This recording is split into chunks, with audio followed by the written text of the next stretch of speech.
নমস্কার। ছাত্রীদের জন্য অত্যন্ত খুশির খবর, যারা কন্যাশ্রী K1 এবং K2 আবেদন করেছেন।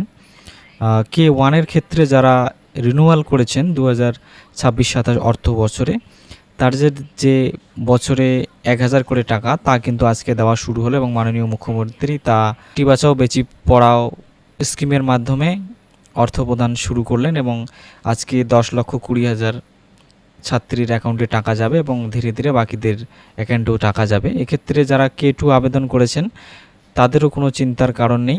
যাদের ভেরিফিকেশন কমপ্লিট হয়েছে ব্লক থেকে তাদেরও কিন্তু টাকা ঢোকা শুরু হয়ে গেছে এবং আগামী কয়েকদিনের মধ্যেই সবার টাকা ঢোকা সম্পূর্ণ হবে।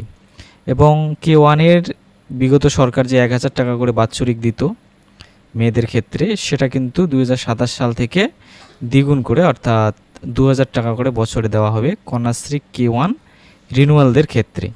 তো যারা যারা এখনও রিনিউয়াল করেনি K1 তারা অবশ্যই বিদ্যালয়ে যোগাযোগ করে রিনিউয়াল করিয়ে নেবেন। এবং K2 যাদের ভেরিফিকেশন পেন্ডিং রয়েছে তারা অবশ্যই ব্লকে গিয়ে বা বিডিও অফিসে বা এসডি অফিসে গিয়ে ভেরিফিকেশন যত তাড়াতাড়ি কমপ্লিট করবেন তত তাড়াতাড়ি অ্যাকাউন্টে টাকা পেয়ে যাবেন।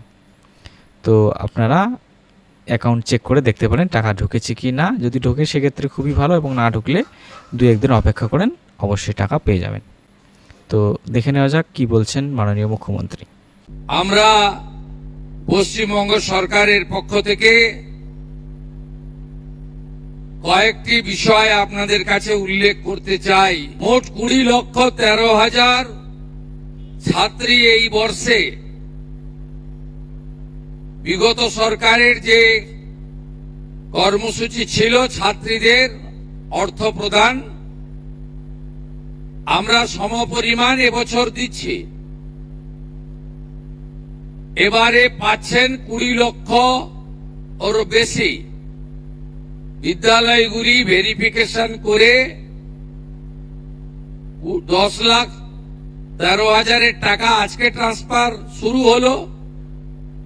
বিদ্যালয়গুলি যখন যত তাড়াতাড়ি পাঠিয়ে দেবেন আমরা তত তাড়াতাড়ি এই তাদের জন্য বরাদ্দকৃত 400 কোটি টাকাই আজকে ট্রান্সফার করে দিলাম, তারা এই অর্থ পেয়ে যাবেন।